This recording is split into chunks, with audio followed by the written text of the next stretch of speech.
All right, welcome back to the channel. In this video, we're going to talk about Terence Crawford making a decision that, man, it just makes sense that he would do it, which is not sign with Haymon, but sign with MTK Global founder Daniel Kinahan. And I think that this might actually, prevent some of the better fights from being made. But hey, man, it's Terence Crawford, so what can you do? Let's talk about that in this video.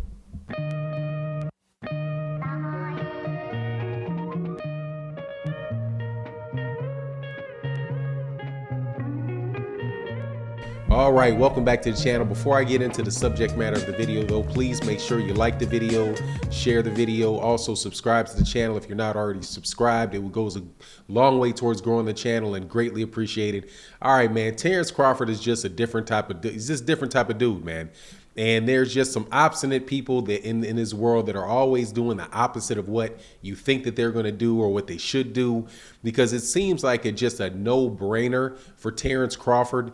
And as far as, what he should do in his next move with his career, which would be, and what a lot of people think, which is sign with the PBC, sign with Haymon. They've got a lot of fighters over there that he can fight. A lot of, Haymon's obviously good at making people a lot of money. So you just would think he also is not, he doesn't have an issue with making fights with black fighters, all of that stuff. He doesn't have any no black fighters signs up in his matchmaker's room like the rumor is about Bob Arum. But that's just, Terence Crawford. What can I say? He's always doing something that is just different. So in this particular incident, at least it has been implied through a news article that came out that said, Daniel Kinahan, who is the founder of MTK Global, but whose family is connected to some things that some people say is, unseemly or illegal activity over in the UK. But it's boxing, so please, tell me who's not connected to something like that, man. Especially when you see things, like what the WBC did with Oscar Valdez, right? So it's kind of like, all right, man, that's almost seems like it's almost par for the course sometimes in boxing that element, is involved. But he signs with him through another management company, because I know that he did sign with a new management company. So maybe that management company is connected to Daniel Kinahan. I don't know. But whatever the case is, he is not going to be signing with Al Haymon and the PBC when his contract is up. And if you ask me, this signals, the highest likelihood being that he is going to re-sign with Bob Arum and continue to move forward, with his career with Top Rank, which is what I've been telling people for a while. I really think that Terence Crawford is somebody that is number one, he's very, very stubborn. And number two, he seems to be risk adverse. Now, the stubbornness is, just doing what somebody would think that he would do, which was sign with the PBC, get the Fox pay-per-views. He just seems like he's the kind of guy that wants to take a different road and is also somebody that's kind of obstinate. So, he gets a lot of criticism for being with Top Rank, gets a lot of, and gets pressured a lot to go to the PBC. So that may be just his way of thumbing his nose at his detractors, right? But how will this thing play out as far as boxing fans go, and us getting the really good and us getting the fights that we want to get, right? So to me, I think that this is not necessarily a good thing. I think that this pretty much just points to Terence Crawford fighting more of the same that he's done throughout his career. It points to him re-signing with Top Rank and fighting a guy like Josh Taylor, right? And now Josh Taylor I'm not saying Josh Taylor is not a good fighter. Josh Taylor is a very, very good fighter. But he's not one of the top welterweights yet. He's not the Errol Spence, the Danny Garcia, Sean Porter, and those type of guys that you like to see Terence Crawford in the ring with, or have been, advocating to get Terence Crawford in the ring with. He's actually, man, what I think is kind of a setup fight for Terence Crawford, because what they want to do is go have that fight over there.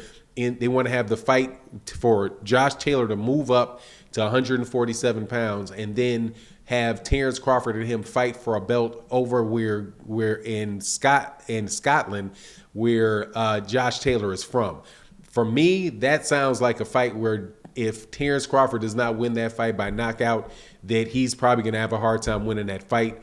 because of the crowd pressure, the hometown pressure, to score the fight for, the crowd favorite. And I think that's something you really do have to overcome in boxing. And if Terence Crawford is banking on a knockout of Josh Taylor, I don't think that that's a safe bet, especially, as if this thing happens, like a year from now, say Terence Crawford fights Sean Porter and he's able to win that fight, then you're talking about the middle of the next year. I don't know, man. Now that doesn't seem like a long time for Terence Crawford to get old, but Terence Crawford is getting older, and his fights, although he's winning by knockout, and have not, been just, these squeaky clean performances that, you would expect when he's fighting that level of competition, like a Kell Brook, right? Or even the Amir Khan fight had like some bumps in the road. Now he dominated the fights, won those fights by knockout, but I think that there may be a chance that Terence Crawford is slowing down. But most importantly, man, I just think that Terence Crawford is a stubborn guy. And he's not going to go to the PBC. He considers the PBC the other side of the street, and he's going to try to go his own way to make as much money as he can. And I wouldn't doubt that he wouldn't be able to make a lot of money with those guys. I don't doubt that at all. But my question is, do they really what's going to happen with Terence Crawford if Terence Crawford loses, right? If Terence Crawford is with the PBC, those guys have lost fights and still have other fights that they can make. He may be over on the top rank side, and when he loses that fight, that could be, I wouldn't say that would be it for him, but he's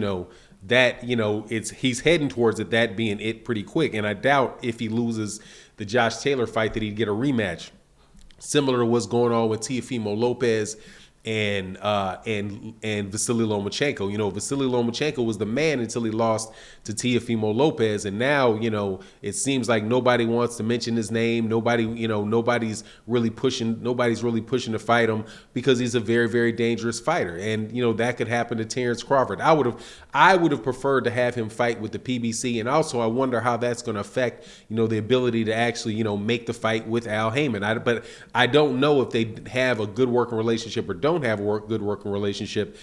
There was rumors that he was involved with Tyson Fury's negotiation with Deontay Wilder, so they were able to make that fight. So it's probably not the end of the world. However, it is something that I think is almost kind of predictable. Just like the fact that I know Terence Crawford is going to re-sign with Top Rank.